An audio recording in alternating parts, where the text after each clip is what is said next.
പ്രിയമുള്ളവരെ, ഞാൻ സതീഷ് സത്യൻ.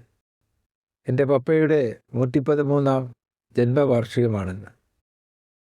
നവംബർ 9, 1912 ആണ് അദ്ദേഹത്തിൻ്റെ ഡേറ്റ്.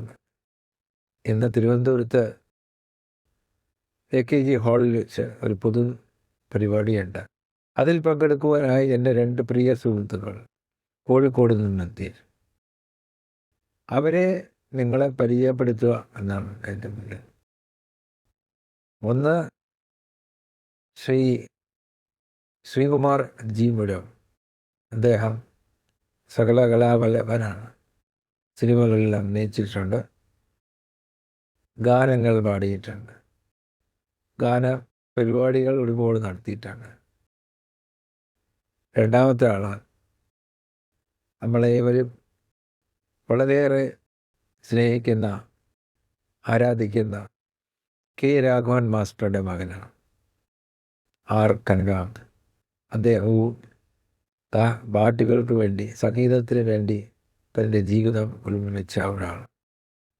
പപ്പയും രാഘവൻ മാസ്റ്ററുമായി വളരെ വലിയൊരു സ്നേഹബന്ധം ഉണ്ടായി. അതിനെപ്പറ്റി പറയാൻ എന്നെക്കാളും തികഞ്ഞ ഒരാൾ ശ്രീ കനകാംബരനാണ്. അദ്ദേഹം ആ ബന്ധത്തെപ്പറ്റി നിങ്ങളോട് വിശദീകരിക്കും. പ്രിയപ്പെട്ട പ്രേക്ഷകരെ, ശ്രീ സതീഷ് സത്യൻ എന്നെ ഇൻട്രൊഡ്യൂസ് ചെയ്തു. രാഘവ മാസ്റ്ററുടെ മകനായിട്ട് ഈ പ്രേക്ഷകർക്ക് വേണ്ടി ഇങ്ങനെ ഇരിക്കാൻ സാധിക്കുന്നത് തന്നെ ഭാഗ്യമാണ്. 1954 മുതലാണ് അച്ഛൻ സിനിമാ രംഗവുമായിട്ട് പ്രവർത്തിച്ച് തുടങ്ങുന്നത്. അന്ന് മുതൽ അച്ഛൻ്റെ അവസാന നാളുകൾ വരെ സിനിമയുമായിട്ട് ബന്ധപ്പെട്ടിട്ടുള്ള കാര്യങ്ങൾ ചർച്ച ചെയ്യാൻ അച്ഛനെ എപ്പോഴും ആയിരുന്നാവായി. അച്ഛൻ്റെ നിയോഗത്തിന് മുൻപ് തന്നെ ശ്രീ സതീഷ് സത്യൻ്റെ അച്ഛൻ നമ്മുടെ ഈ മലയാളത്തിൽ നിന്ന്, മലയാളക്കരയിൽ നിന്ന് വിടവായി. അച്ഛനും സത്യൻ മാഷുമായിട്ട് നല്ലൊരു ആത്മബന്ധം അവസാന നാളുകൾ വരെ പ്രവർത്തിക്കുന്നു. അതൊക്കെ പറയാൻ വേണ്ടി അച്ഛൻ ഒരുപാട് വാചാലനാകുമായി. അച്ഛൻ പറയും, അച്ഛനും ഞാനും സത്യനുമൊക്കെ കണ്ടാൽ ഒരേ രൂപവും നിറവൊക്കെയാണ്. നല്ല കാഴ്ചയ്ക്ക് ഗൗരവക്കാരനാണെങ്കിലും സത്യൻ നല്ല രസികനായിരുന്നു.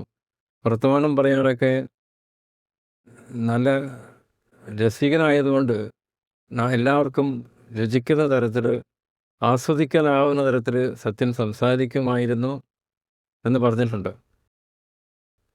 പല അവസരങ്ങളിലും സത്യനുമായിട്ട് യാത്ര ചെയ്യാനും, സത്യൻ മാഷുമായിട്ട് യാത്ര ചെയ്യാനും, പല സന്ദർഭങ്ങളിലും ഒരുമിച്ച് താമസിക്കാനും ഒക്കെയുള്ള ഭാഗ്യം അച്ഛനെ കിട്ടിയിട്ടുണ്ട് എന്ന് പറയാറുമുണ്ട്. അച്ഛൻ്റെ ആദ്യത്തെ പടം, റിലീസ് ചെയ്ത ആദ്യത്തെ പടം 1954 നീലക്കുയിൽ. ആ നീലക്കുയിൽ എല്ലാ അർത്ഥത്തിലും, എല്ലാം കൊണ്ടും, വ്യത്യസ്തമായ പ്രമേയം കൊണ്ടും, സത്യൻ മാഷിൻ്റെ അഭിനയ ചാതുരി കൊണ്ടും, പാട്ടുകളുടെ മികവ് കൊണ്ടും, അഭിനേതാക്കളുടെ കഴിവ് കൊണ്ടുമൊക്കെ ആസ്വാദക ലക്ഷങ്ങളെ കണ്ട് അതിന് അംഗീകാരം ലഭിക്കുകയും ചെയ്ത ഒരു ചിത്രമായി. പ്രസിഡൻറ്റിൻ്റെ വെള്ളി മെഡൽ അതിന് കിട്ടുകയുണ്ടായി. മലയാളത്തിലെ ആദ്യത്തെ ചലച്ചിത്ര ഗാനം എന്ന് അവകാശപ്പെടാവുന്ന പാട്ടാണ് കായലരികത്ത്. കൂടാതെ മലയാളത്തിലേക്കെന്ന് അവകാശപ്പെടാവുന്ന ഒരുപാട് പാട്ടുകൾ നീലക്കുയിലൂടെ ഈ ഭാസ്കരൻ മാഷും രാഘവ മാസ്റ്ററും ചേർന്ന് രൂപപ്പെടുത്തി ജനങ്ങളിലേക്ക് എത്തിച്ചു. അതിലെ പല പാട്ടുകളും ഇന്നും ശ്രോതാക്കൾക്ക് വളരെ പ്രിയങ്കരമാണ്. അതിൽ സത്യൻ മാഷ് അഭിനയിച്ച് തകർത്ത ഒരു പാട്ടാണ് മാനെന്നും വിളിക്കില്ല, മാലെന്നും വിളിക്കില്ല, മയിലെന്നും വിളിക്കില്ല, മാടത്തൻ മാടത്തിൻ മണി വിളക്കേ നിന്നെ ഞാൻ മാടത്തിൻ മണി വിളക്കേ. അതേപോലെ തന്നെയാണ് യാദൃസ്ഥികമായെങ്കിലും അതിൽ അച്ഛന് പാടേണ്ടി വന്ന കണ്ണിനാലിൻ്റെ കരളിനുള്ളിൽ എണ്ണ കാച്ചിയ നൊമ്പരും ഹെൽബിലറിഞ്ഞപ്പോൾ ഇന്ന് നമ്മള് കയറ് പൊട്ടിയ പമ്പരം കായലലികത്ത്. ചലച്ചിത്രഗാനത്തിലൂടെ ചലച്ചിത്ര സംഗീതം എന്ന് പറയുമ്പോൾ, അല്ലെങ്കിൽ ചലച്ചിത്രത്തിലെ ആദ്യത്തെ മാപ്പിളപ്പാട്ട് എന്ന് പറയാവുന്ന ഒരു പാട്ടാണ് ഈ കായലലികത്ത്. ആദ്യം സിനിമയിൽ ഇറങ്ങുന്ന മാപ്പിളപ്പാട്ട് മലയാളത്തിൻ്റെ ഇരുന്ന് അവകാശപ്പെടാം. ഒരുപാട് പാട്ടുകൾ എല്ലാവരും ചൊല്ലുന്നു. അപ്പം അന്ന് തുടങ്ങിയ ആ ബന്ധം നായര് പിടിച്ച പരിപാടി അച്ഛൻ ചെയ്ത പടമാണ്. അതിനാണ് ദസ്തിട്ടുള്ള അഭിനയിക്കുന്ന ഒരു പാട്ട്. അത് കാത്തു സൂക്ഷിച്ചൊരു കസ്തൂരി മാമ്പഴം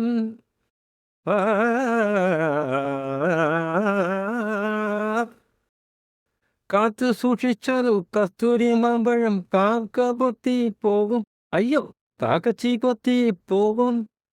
മെഹബൂബ് പാടിയാണ്. പക്ഷെ പറയാറുള്ളത് മെഹബൂബിന് എന്ത് കൊടുത്താലും അത് അതിമനോഹരമായിട്ട് പാടി തിരിച്ചു തരുന്നു. സംഗീതം പഠിക്കാത്ത ആളാണ്, പക്ഷെ എന്ത് പറഞ്ഞു കൊടുത്താലും അതുപോലെ ഒക്കെ എടുത്ത് പാടിയിരിക്കുന്നു. അച്ഛന് വലിയ മതിപ്പായിരുന്നു, വലിയ ഇഷ്ടമായിരുന്നു മെഹബൂബിന്. ഒരുപാട് പാട്ടുകൾ അതിനുശേഷം സത്യൻ മാഷ് അഭിനയിച്ച പല രംഗങ്ങളുള്ള പല സിനിമകളും അച്ഛന് ചെയ്യാൻ പറ്റി. ഞാൻ നേരത്തെ പറഞ്ഞല്ലോ, ഒരുപാട് വർഷങ്ങൾ ആ സൗഹൃദം അവർ നിലനിർത്തിക്കൊണ്ടുവന്നു. പലപ്പോഴും മദ്രാസിലേക്ക് അച്ഛനും മദ്രാസിൽ പോയ സമയത്തൊക്കെ, അന്നൊക്കെ സംഗീത സംവിധാനം നിർവഹിക്കാൻ മദ്രാശിയിലായിരുന്നു, ശബ്ദലേഖനമൊക്കെ ചെയ്യാൻ ആളിയായിരുന്നു. ആ സമയത്തൊക്കെ ഒരു കുടുംബം പോലെ സത്യൻ മാഷും ബഹദൂറും അടൂർ ഖാസിയും ചാക്കോച്ചൻ കുഞ്ചാക്കോട്ട് അദ്ദേഹം ഒക്കെ ചേർന്നിട്ട് പല തമാശകളും പറഞ്ഞതായിട്ടൊക്കെ അമ്മയോട് പറയുന്നത് ഞാൻ കേട്ടു. അന്നൊക്കെ ഞാൻ വളരെ ചെറുപ്പം, പക്ഷെ എനിക്ക് കാണാനുള്ള ഭാഗ്യമുണ്ടായില്ല സത്യൻ മാഷെ. അതിൽ പിന്നീട് സത്യൻ മാഷിൻ്റെ ഓർമ്മ നിലനിർത്താൻ എന്നോണം അദ്ദേഹത്തിൻ്റെ മകൻ ശ്രീ സതീഷ് സത്യനുമായിട്ട് നല്ലത് സൗഹൃദബന്ധം ആയി. അതിന്നും നിലനിൽക്കുന്നു. അതിലേറെ സന്തോഷവാനാണ് ഞാൻ. ഇന്ന് ഈ അദ്ദേഹത്തിൻ്റെ ഓർമ്മകൾ പുതുക്കുന്ന ഒരു ദിവസമാണ് നവംബർ 9. ഒരു 59-59കാരനായിട്ട് തികഞ്ഞ യുവത്വം നിലനിൽക്കുന്ന സമയത്ത് നമ്മുടെ ഒരുപാട് ചലച്ചിത്ര രംഗങ്ങളിലൂടെ പല പല വേഷങ്ങളിലൂടെയും നമ്മളെ വിസ്മയിപ്പിച്ച് ഇന്നും നമ്മുടെ മനസ്സിൽ ഓർമ്മയുടെ പച്ചപ്പ് തീർത്ത് നിൽക്കുന്ന സത്യൻ മാഷ്ക്ക് പ്രണാമം. എന്നും നിലനിൽക്കുന്ന, എന്നും എല്ലാവരുടെയും ഒരു കാലഘട്ടത്തിൻ്റെ തുടക്കം കുറിച്ച, ചലച്ചിത്ര അഭിനയത്തിൻ്റെ തുടക്കം കുറിച്ച ആ മഹാന്റെ മുമ്പിൽ ഞാൻ നമിക്കുന്നു. ശ്രീ സതീഷ് സത്യൻ പറഞ്ഞതുപോലെ പപ്പായുടെ ഓർമ്മകൾ അയവിറക്കുന്ന സമയത്ത് സതീഷ് സത്യന് മാറ്റി നിർത്താനാവാത്ത ഒരു ബന്ധമാണ് ശ്രീ ശ്രീകുമാർ ജി പുരവുമായിട്ടുള്ളത്. എൻ്റെ സുഹൃത്താണ്.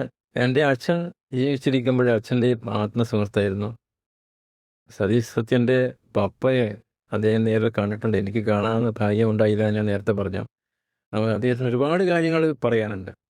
നമസ്കാരം, ഞാൻ ശ്രീകുമാർ ദീർഘനം.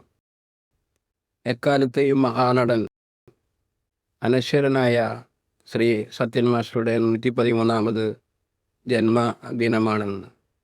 ജന്മവാർഷിക ദിനം തിരുവനന്തപുരത്ത് വെച്ച് വലിയ വലിയ പരിപാടികളുടെ, സംഗീത പരിപാടികളോടെ സമൂഹത്തിൽ കലാസാഹിത്യ രംഗത്ത് അധികായന്മാരായ, സംഗീത രംഗത്ത് അധികായന്മാരായ ഒട്ടുവളരെ പ്രഗത്ഭമതികൾ പങ്കെടുപ്പിച്ചുകൊണ്ട് തിരുവനന്തപുരം മേക്കേരി ഹാളിൽ ഒരു ചടങ്ങ് നടക്കുന്നുണ്ടെന്നും അതിൽ പങ്കെടുക്കാൻ എത്തണമെന്നും എൻ്റെ ആത്മസുഹൃത്ത് ശ്രീ സതീഷ് സത്യൻ്റെ ക്ഷണപ്രകാരമാണ് ഞാൻ ഇവിടെ എത്തിയത്.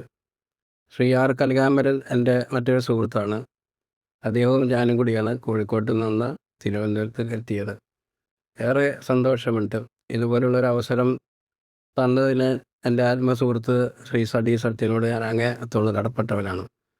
സത്യൻ മാസ്റ്ററെ പറ്റി പറയുമ്പോൾ എനിക്ക് ആദ്യം ഓർമ്മ വരുന്നത് അദ്ദേഹത്തെ ഒരു നോക്ക് കാണാനുള്ള മഹാഭാഗ്യം എനിക്ക് കിട്ടിയിട്ടുണ്ട്. ഞാൻ 5ാം ക്ലാസ്സിലോ 6ാം ക്ലാസ്സിലോ മറ്റോ പഠിക്കുന്ന സമയത്താണ് കോഴിക്കോട് സാമൂരിൻ സ്കൂളിൽ ഹൈസ്കൂളുണ്ട്. വലിയ സ്കൂളാണ്, ഇപ്പോഴും നിലനിൽക്കുന്നുണ്ട്. അവിടെ വർഷം തോറും ആരോഗ്യ വിദ്യാഭ്യാസ വ്യവസായ പ്രദർശനം സംഘടിപ്പിച്ചു വരാറുണ്ട്. എല്ലാ വർഷവും വെക്കേഷൻ സമയത്ത് 2 മാസം. അപ്പോൾ ഈ ഗേറ്റിൽ നിൽക്കാൻ വേണ്ടിയിട്ട് കുറച്ച് സ്കൗട്ട്സിനെ ഏർപ്പാടാക്കും. അപ്പം ഞാനതിലൊരു അംഗമായി 4-5 എല്ലാ സഹപാഠികളോടൊപ്പം ആ മെയിൻ ഗേറ്റിൽ ഞങ്ങൾ ഹാജരായിട്ടുണ്ട്. ആ വർഷത്തെ മഹാമാമാങ്കം ഉദ്ഘാടനം ചെയ്യുന്നത് ശ്രീ സത്യൻ മാസ്റ്ററാണെന്ന് വളരെയധികം ആഴ്ചകൾക്ക് മുമ്പ് തന്നെ നോട്ടീസിലായിട്ടും പോസ്റ്ററുകളായിട്ടും വന്നിട്ടുണ്ട്. അപ്പോൾ എന്നെ സംബന്ധിച്ച് ആ പ്രായത്തിലും സത്യൻ മാസ്റ്ററുടെ പടങ്ങൾ വന്നു കഴിഞ്ഞാൽ തിക്കി തിരക്കി കോഴിക്കോടുള്ള എല്ലാ തിയേറ്ററിലും തിക്കി തിരക്കി വീട്ടിൽ നിന്ന് സമ്മതം കിട്ടിയാലും ഇല്ലെങ്കിലും കാണാറുണ്ട്. അതെൻ്റെ ഒരു വല്ലാത്തൊരു വികാരമായിരുന്നു ശ്രീ സത്യൻ മാസ്റ്റർ. സത്യൻ മാസ്റ്റർ എല്ലാ പടങ്ങളും ഒന്നിലധികം തവണ കണ്ടിട്ടുണ്ട്. അപ്പോൾ അതേ സത്യൻ മാസ്റ്ററെ നേരിട്ട് കാണാനുള്ള ഒരു അവസരം, ഈ അവസരം ഞാൻ ഉപയോഗിക്കാൻ തീരുമാനിച്ചു. വെറുതെ കാണുകയല്ല, അദ്ദേഹത്തെ ഒന്ന് തൊടണം, നടന്നു വരുമ്പോൾ ഇങ്ങനെ ഒന്ന് തൊടണം. അപ്പോൾ അത് ഞാൻ എൻ്റെ സുഹൃത്തുക്കളോട്, മറ്റ് 5 പേരുണ്ട്, അവരോട് പറഞ്ഞിങ്ങനെ ഞാൻ അതിൻ്റെ ലീഡർ, അപ്പോൾ അങ്ങനെ ഭരിക്കും നിർത്തിയിട്ടുണ്ട്. അതൊന്നും സാധിക്കില്ല. അപ്പോൾ ഈ സത്യൻ സാർ എന്നൊക്കെ അന്ന് ഞങ്ങളടക്കം പിള്ളേരടക്കം വെറും പേരാ വിളിക്കുക, സത്യൻ പ്ലാനസ് അങ്ങനെയൊക്കെ. സത്യനൊന്നും തൊടാൻ പറ്റൂല, ബെറ്റ് കെട്ടാന്നൊക്കെ പറഞ്ഞിട്ട് അങ്ങനെ ഒരു കുട്ടികളെ ഒരു പാരിശ്രമമായിട്ടുള്ളതാണെന്ന് വിചാരിക്കുക. പക്ഷെ എൻ്റെ മനസ്സിൽ ഞാൻ ഉദ്ദേശിച്ചത് വൈറ്റ് സ്ലാക്ക് ഷർട്ടും വൈറ്റ് പാൻറ്റും ഒക്കെ ധരിച്ചിട്ട് പിൽക്കാലത്ത് ഡോക്ടർ എന്ന് പറയുന്ന സിനിമയിൽ ഞാൻ ആ ഡോക്ടറായിട്ട് കണ്ട ആ മഹാനായ നടൻ ഇങ്ങനെ നടന്നു വരികയാണ്. അപ്പം എൻ്റെ നെഞ്ചിടിപ്പ് കൂടി. ഞാൻ പറഞ്ഞ വാക്ക് അല്ലേ, എൻ്റെ ഒരു പ്രതിജ്ഞ ഞാൻ പാലിക്കണമല്ലോ. അങ്ങനെ അടുത്ത് വന്നപ്പോൾ ഞാൻ അദ്ദേഹത്തിൻ്റെ കൈ തൊടാൻ വേണ്ടിയിട്ട് ശ്രമിച്ചപ്പോൾ ഞാൻ പിടിച്ചുപോയി. അയാൾ ഒരു നിമിഷം അദ്ദേഹം എന്നെ മുഖത്ത് നോക്കി, ഒരു പുഞ്ചിരി അവിടെ വിരിയുന്നുണ്ടോ എന്ന് എനിക്ക് സംശയം തോന്നി. പക്ഷെ പൗരുഷം തുളിച്ചു നിൽക്കുന്നൊരു മുഖമാണ്. സിനിമയെ കാണുന്ന അതെ, ഞാൻ ഇങ്ങനെ രോമൊക്കെ എടുത്ത് പിടിക്കുകയാണ്. ഉടനെ തന്നെ അദ്ദേഹം എൻ്റെ ക്യാപ്പ്, ഇങ്ങനെ ഒരു ക്യാപ്പ് ഉണ്ടല്ലോ സ്കൗട്ടിൻ്റെ, അത് ഊരിയിട്ട് ഒരു നിമിഷം എന്നെ നോക്കി അത് എൻ്റെ തലയിൽ തന്നെ ഇട്ടിട്ട് 2 തട്ടൊക്കെ തട്ടി. ഒരു അനുഗ്രഹം പോലെ തോന്നി എനിക്ക്. ഇതെൻ്റെ ജീവിതത്തിൽ ഞാൻ ഇനി 100 കൊല്ലം ജീവിച്ചിരുന്നാലും ഞാൻ അതൊക്കെ ഓർക്കും. അങ്ങനെ സത്യൻ മാസ്റ്റർ എനിക്ക് നേരിട്ട് കാണാൻ പറ്റി. ഇപ്പോൾ അദ്ദേഹത്തിൻ്റെ സുഹൃത്ത് രാഘവൻ മാസ്റ്റർ മകനും എൻ്റെ സുഹൃത്താണ്. രാഘവൻ മാസ്റ്റർ മുഖാന്തരമാണ് അദ്ദേഹത്തിൻ്റെ മകനെ എനിക്ക് പരിചയപ്പെടാൻ പറ്റില്ല. അതായത് എൻ്റെ മക്കൾ അച്ഛനെ പരിചയപ്പെടുത്തി തരലാണ്, തിരിച്ചാണ്. രാഘവൻ മാസ്റ്റർ ഞാനും തമ്മിൽ എന്താ ഒരു പിതൃപുത്ര ബന്ധം നിലനിർത്തി പോയിട്ടുണ്ട്. മാസം ഞാൻ പോയിട്ട് കാണും, തലശ്ശേരി പോയിട്ട് കാണും. അവസാന നിമിഷം വരെ ഞാൻ പോയി കണ്ടിട്ട് സംഗീതത്തെ സംബന്ധിച്ചും സാഹിത്യത്തെ സംബന്ധിച്ചും രാഷ്ട്രീയത്തെ സംബന്ധിച്ചും ആ തലശ്ശേരി ടെമ്പിൾ ഗേറ്റിലെ വീട്ടിൽ ഇരുന്നിട്ട് ഞങ്ങൾ സംസാരിക്കാറുണ്ട്. പിന്നെ മകനോടെന്ന പോലെ വാത്സല്യത്തോടു കൂടി എന്നോട് പെരുമാറിയിട്ടുണ്ട്. അപ്പോഴൊക്കെ ഞാൻ ആലോചിക്കും, ഈ മഹാനായ സത്യൻ സാറിൻ്റെ അല്ലെങ്കിൽ സത്യൻ മാഷിൻ്റെ ഇതുപോലുള്ളൊരു ബന്ധം എനിക്ക് ഉണ്ടാക്കാൻ പറ്റില്ലല്ലോ എന്നുള്ളത്. കാരണം ഞാൻ 1971 ജൂൺ 15 ഇപ്പോഴും മറക്കൂല. ഞാൻ അന്ന് പഠിത്തമൊക്കെ കഴിഞ്ഞ് BSNL, ഇന്നത്തെ BSNL എന്ന ടെലികോമാണ്. ടെലികോമിൽ തലശ്ശേരി ടെലിഫോൺ എക്സ്ചേഞ്ചിൽ ജോലി ചെയ്യുന്ന സമയമാണ്. ആ ജോലി ചെയ്യുന്ന സമയത്താണ് രാഘവൻ മാസ്റ്ററായിട്ടുള്ള ആ ബന്ധം അന്ന് തുടങ്ങിയിട്ടുണ്ട്. അതോടൊപ്പം സത്യൻ മാഷിൻ്റെ തലശ്ശേരി ചിത്രവാണിയിൽ സിനിമകൾ വരാറുണ്ട്. എല്ലാ തിയേറ്ററിലും, ലോട്ടസ് എന്ന കുറേ തിയേറ്ററുണ്ട്, അവിടെയൊക്കെ ഞാൻ പോയിട്ട് ഇങ്ങനെ കാണാറുണ്ട്. അങ്ങനെ 1971 ജൂൺ 15 അദ്ദേഹം ലോകവാസം വെടിഞ്ഞു എന്നുള്ള വാർത്ത കേട്ടു. ഇപ്പോൾ 113-ാം ജന്മദിനാണല്ലോ. 111 ജന്മദിനം അതൊരു പ്രത്യേക ഫിഗറാണ്. 1/1/111. ഈ 111 ജന്മദിനം അദ്ദേഹത്തിൻ്റെ കോഴിക്കോട് വെച്ചിട്ട് വിപുലമായൊരു പരിപാടികളോട് കൂടിയിട്ട് സംഘടിപ്പിക്കണമെന്ന് ശ്രീ സതീ സത്യൻ്റെ ഓർമ്മപ്പെടുത്തലുണ്ടായി. 111 ജന്മദിനമാണ്, ഞങ്ങൾക്കൊരു സംഘടനയുണ്ടല്ലോ, അപ്പോൾ ആ സംഘടനയ്ക്ക് എന്തെങ്കിലും ആ ദിവസം ഒരു പ്രത്യേക ദിനമായി എടുത്തുകൊണ്ട് എന്തെങ്കിലും ചെയ്യാൻ പറ്റുന്നുണ്ടെങ്കിൽ നന്നായിരുന്നു എന്നുള്ളത് പറഞ്ഞുകൊണ്ട് അപ്പോൾ നമുക്കൊരു ഇൻസ്പിറേഷനായി, ഒരു പ്രചോദനമായി. അപ്പോൾ ഞങ്ങളതിൻ്റെ സംഘാടകരെല്ലാവരും കൂടെ കൂടിയിട്ട് തീരുമാനമെടുത്തു. വളരെ ചുരുക്കം ദിവസങ്ങളേ ഉണ്ടായിരുന്നു.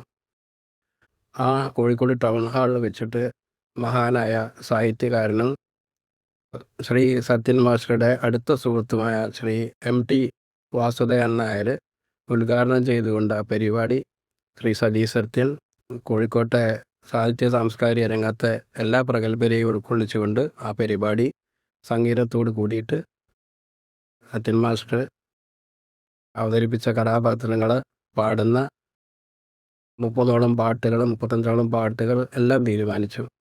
പക്ഷേ ഈ MT വാസുദേവൻ നായർക്ക് ആ ദിവസം ഞങ്ങൾ പോയി കണ്ടതാണ്, പോയി നേരിട്ടിട്ട് കണ്ട് സംസാരിച്ചു. സതീ സത്യനും ഞാനും ഞങ്ങളുടെ സംഘടനേൻ്റെ ഭാരവാഹിയായ പ്രിയ മനോജ്, എൻ്റെ അനിയത്തിയാണ്, ഞങ്ങളെല്ലാവരും കൂടി പോയി കണ്ട് സമ്മതം വാങ്ങി ഞങ്ങൾ ബ്രോഷറിലൊക്കെ പേരും ഫോട്ടോ ഒക്കെ അച്ചടിച്ചതാണ്. അപ്പോൾ ആ ദിവസം ഒരു ഡെൻറ്റിസ്റ്റ് പല്ലിനെന്തോ പ്രശ്നം കാരണം ഒരു 1.5 മണിക്കൂർ കഴിഞ്ഞിട്ട് പങ്കെടുക്കാൻ പറ്റുമെന്ന് വിളിച്ചു പറഞ്ഞു അദ്ദേഹത്തിൻ്റെ ഭാര്യ. അപ്പോൾ ആ സമയം ഞങ്ങൾക്ക് ബുദ്ധിമുട്ടായിരുന്നു. കാരണം സതീ സത്യൻ തിരുവനന്തപുരത്ത് ആശംസാ പ്രസംഗം നടത്താനായാലെ ഓർമ്മ ദിനം സ്മരണ പുതുക്കാൻ വേണ്ടിയിട്ടാണ് സതീ സത്യനെ ഞങ്ങൾ ക്ഷണിച്ചിട്ടുള്ളത്. അപ്പോൾ 1.5 മണിക്കൂർ ലേറ്റായാൽ എല്ലാം അവതാളത്തിലാവും. അപ്പോൾ ഞങ്ങൾ ക്ഷമിക്കണം, ഞങ്ങൾക്ക് അങ്ങനെ ബുദ്ധിമുട്ടാവും, വരണ്ട എന്നുള്ള രീതിയിൽ അത് അവർക്ക് ഒരു ആശ്വാസമായി കാണണം. കാരണം ഈ ഒരു പ്രഷർ സത്യനായിട്ടുള്ള അത്യമാഷായിട്ടുള്ള ബന്ധം, സതീ സത്യനായിട്ടുള്ള ബന്ധം അങ്ങനെ ആരാൻ സമ്മതിച്ചത്, മറ്റങ്ങനെ ആ സമയത്ത് ഒരു പരിപാടിക്കും പോകാറില്ലായിരുന്നു.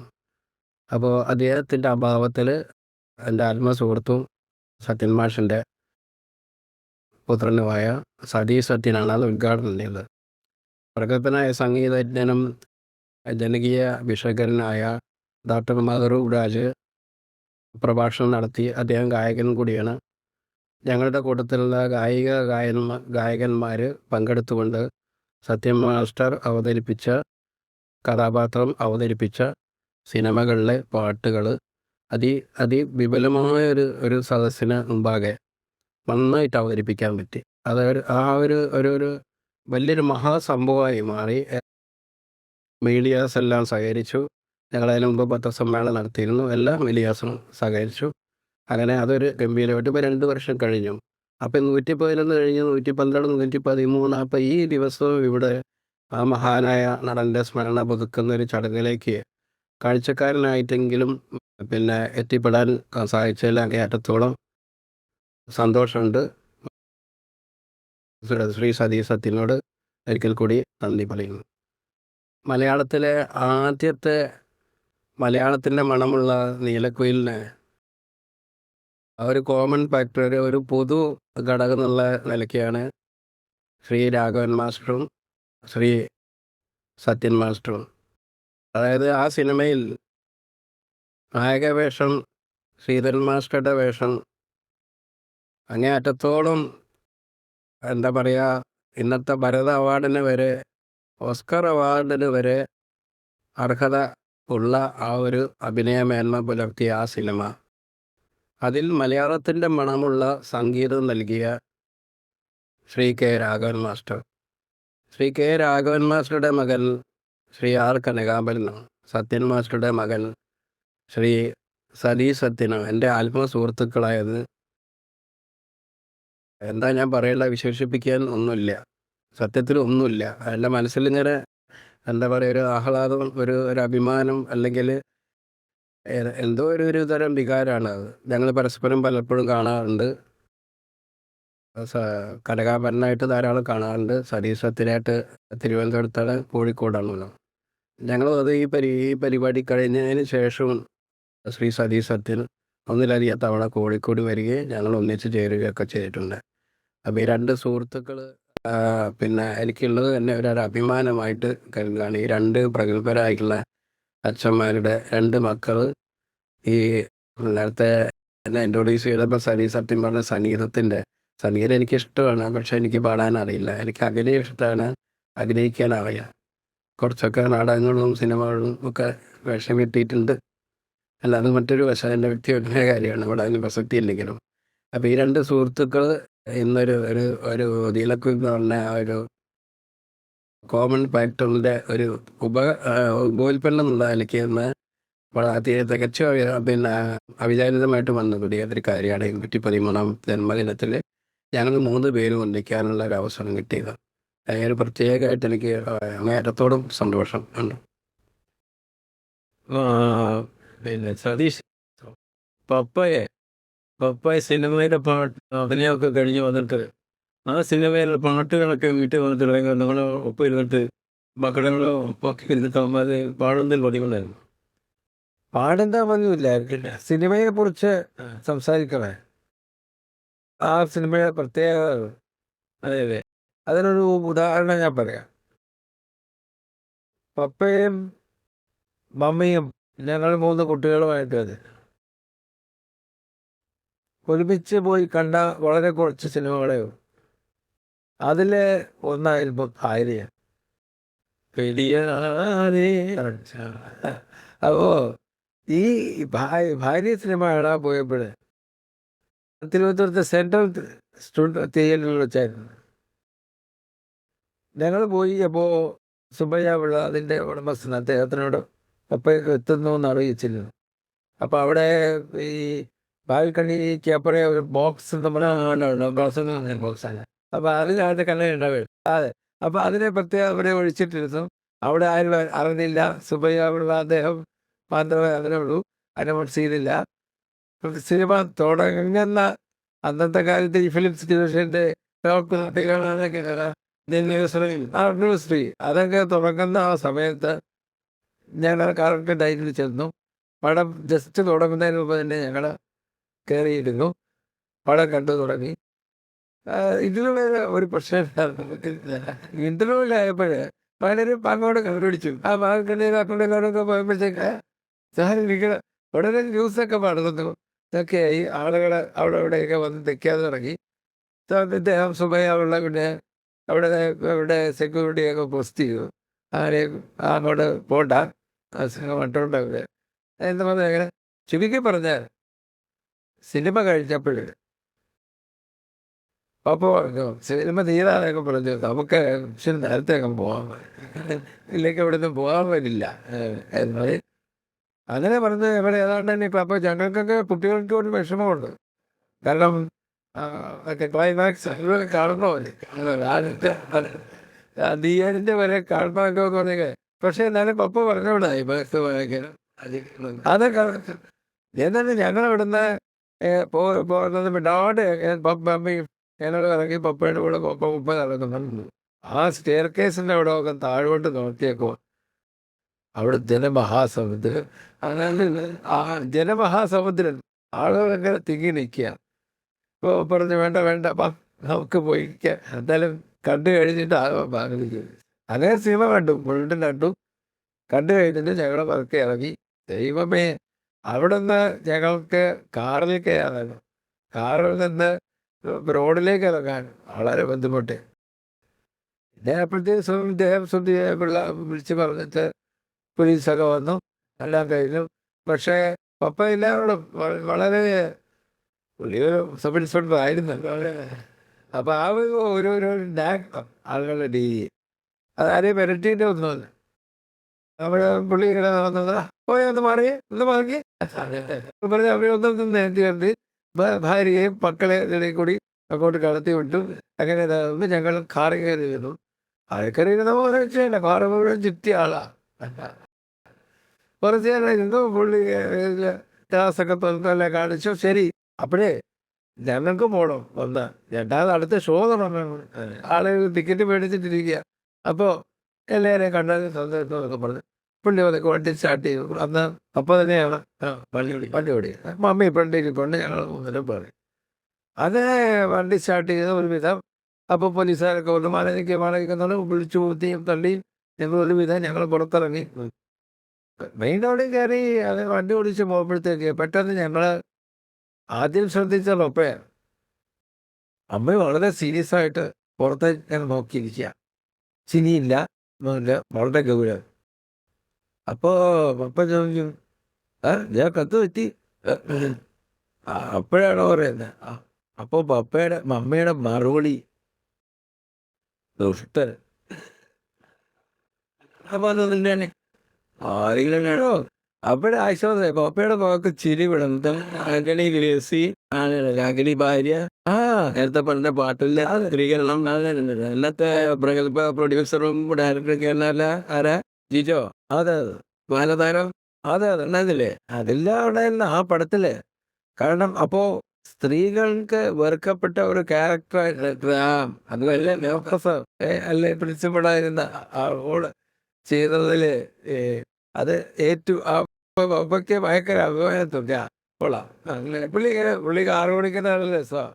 നമ്മളൊക്കെ സാധാരണ ഞാൻ കണ്ടിട്ടുള്ളത് ഹിസ്റ്ററിയൊക്കെ ഇങ്ങനത്തെ സൈഡിൽ പിടിച്ച് ഓടിക്കും ഇല്ലേ, ചിലരെ താഴെ പിടിച്ചിങ്ങനെ ഓടിക്കുന്ന മനുഷ്യർ. അപ്പൊ ഇങ്ങനെ പോര് വെച്ചിട്ട് പുള്ളിയുടെ സ്റ്റൈൽ. അപ്പൊ അന്നത്തെ കാലത്ത് ഈ എല്ലാ എയർ കണ്ടീഷൻ കാറുകളല്ല.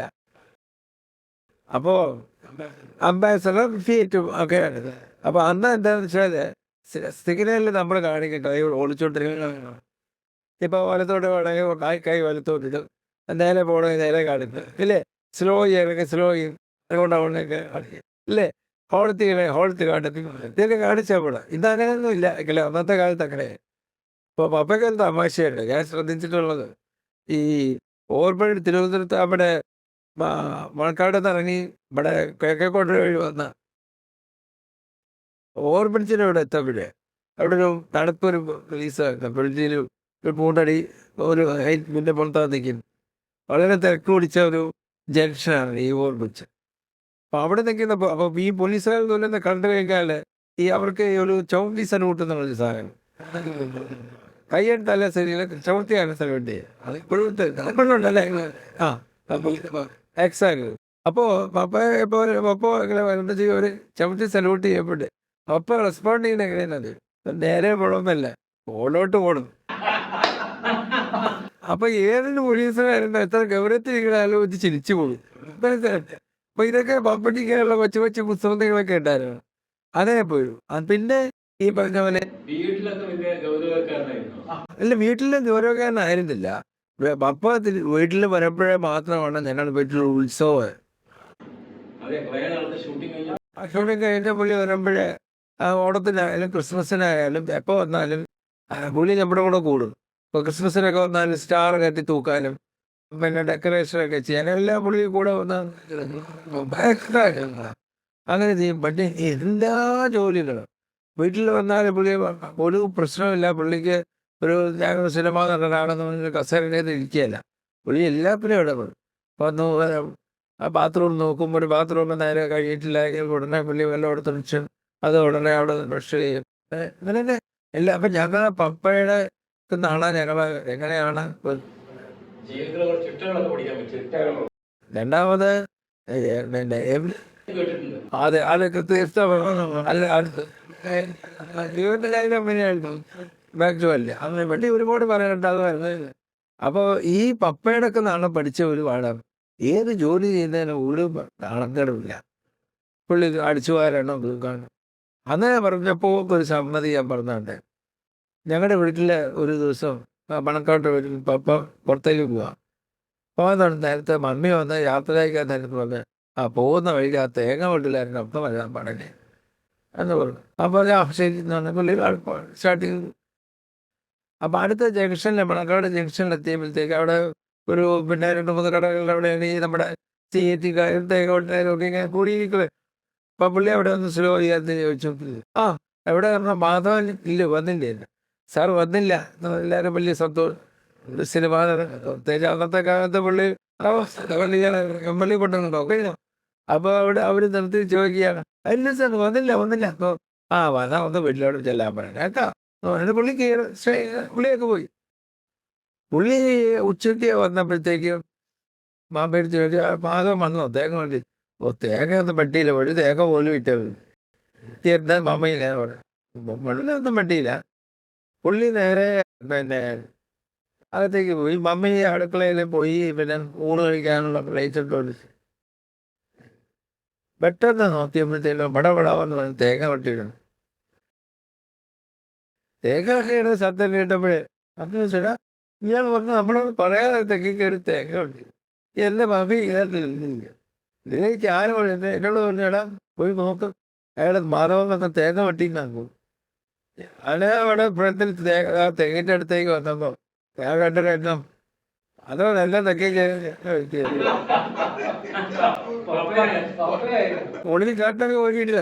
നല്ല പഴക്കം കൊത്തി പുള്ളി ഒരു തായ്പെടുത്ത് കെട്ടി നേരെ കാര്യം തേങ്ങ വെട്ടിയിട്ടു. മാധവരില്ലെങ്കിൽ നമുക്ക് അതായത് മിലിറ്ററി, പോലീസ്, ഏത് ജോലിയാണോ അതിൽ സിൻസിയറായി പെരുമാറായ 100% അപ്പൊ ഇതുപോലെ പട്ടാളത്തിന് വണ്ടി ഓടുന്നു കഴിഞ്ഞാൽ വണ്ടി കഴിയും. അതിനെ ഡ്രൈവർ വരണമെന്നോ ഒരാൾ ചിന്തത്ര പേരുണ്ടങ്ങനെ ചെയ്യുന്നത്. നമ്മുടെ വീടിൻ്റെ മുമ്പിൽ പൊടിയടിച്ച് കിടന്നാൽ മഴ തീർന്നില്ല എഴുതണമെങ്കിൽ ആളെ വിളിക്കണം, ആളെ വിളിക്കണം അല്ലേ. ഈ ഇത്രയും വലിയൊരു നടൻ ഒരു മണിയും കൂടെ വണ്ടി കൃത്യം കാരണം നമ്മുടെ നീറ്റായിരിക്കും കാര്യങ്ങളെല്ലാം നീറ്റ വളരെ ചുരുങ്ങിയ കാലം കൊണ്ട് എന്താ പറയാ, മലയാള സിനിമയ്ക്ക് എന്നും അഭിമാനിക്കാവുന്ന ഒട്ടനവധി കഥാപാത്രങ്ങൾ ഇന്നിപ്പോ പുതിയ നടന്മാരും നടിമാരും പിന്നെ ഒക്കെ അവതരിപ്പിക്കുന്ന കഥാപാത്രങ്ങളൊക്കെ ഉണ്ടല്ലോ. അതിനൊക്കെ ഇന്നത്തെ മാനത അനുസരിച്ചിട്ട് ഇന്നത്തെ ഈ ടെക്നോളജിയൊക്കെ അനുസരിച്ചിട്ട് അതിന്റെ മാറ്റങ്ങൾ വന്നിട്ടുണ്ട്. വീണ്ടും പഴയ സത്യം പറഞ്ഞ കഥ എനിക്ക് ഓർമ്മയുണ്ട്. പാലാട്ട് കൊമ്മല് ആ പുലിയായിട്ടുള്ള മൽപ്പിടുത്തം ഇന്നാണെങ്കിൽ ഡിജിറ്റൽ ക്രിയേറ്ററായിരിക്കും പുലി. അത് ഒറിജിനൽ പുലി സത്യം പറഞ്ഞ ഞാൻ നോക്കുകയാണ്. ഈ പോറല് സ്നേഹത്തില് ഒറിജിനൽ പുലിയുടെ പുലിയുടെ നടപ്പാടുകളാണത്. പാലാട്ട് കോമല്ല അതൊന്നും കണ്ടിട്ടോ എത്രയോ ആണ്. ചന്ദനപ്പല്ലിക്ക് ആർക്കേ പാടും ചന്ദനപ്പല്ലി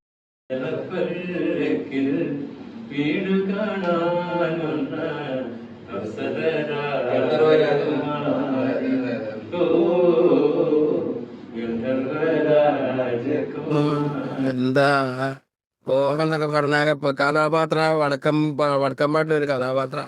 ആ കഥാപാത്രം പിന്നെ നിയതമായിട്ടുള്ളൊരു പുസ്തകങ്ങളൊന്നുമില്ല. പല ആളുകളും എഴുതി കൂട്ടിയൊരു വടക്കമ്പാട്ട് കഥയാണ്. അതിനകത്തുള്ള ഒരു കഥാപാത്രത്തെ അത്ര തന്മയത്തമായിട്ട് അതിന് ഓരോ അപകടം ഉണ്ടായി കച്ചവടം ചെയ്തിട്ടുണ്ട്. അപ്പൊ ഈ പിന്നെ പാലാട്ട് കോമലില് ആ ഒരു ആനപ്പുറത്ത് കയറി വെക്കുന്നത് അതൊരു ട്രെയിൻ്റെ അല്ലാത്തതാണ് സർക്കസ് ആനയപ്പാല് സാധാരണക്കാരൻ. ഇപ്പൊ ഈ ആനയെ കൊണ്ട് അപ്പോ കൊടുക്കാൻ നമുക്ക് ഇവരെയൊക്കെ ഒന്ന് മെനുക്കിയിട്ട് വേണം നമ്മുടെ ഷൂട്ടിൽ കൊണ്ടാൻ.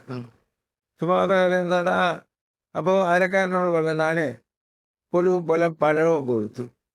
ഈ ആന പഴവും മേടിച്ചു, അത് പഴവും ഇങ്ങനെ ശരി. അപ്പൊ അതിങ്ങനെ കൊടുത്തിട്ട് പപ്പ ഇങ്ങനെ നിൽക്കുമ്പോ ആന ഒരു ചോടത്തിനോട് പുഴ വാങ്ങിച്ചു കഴിച്ചു.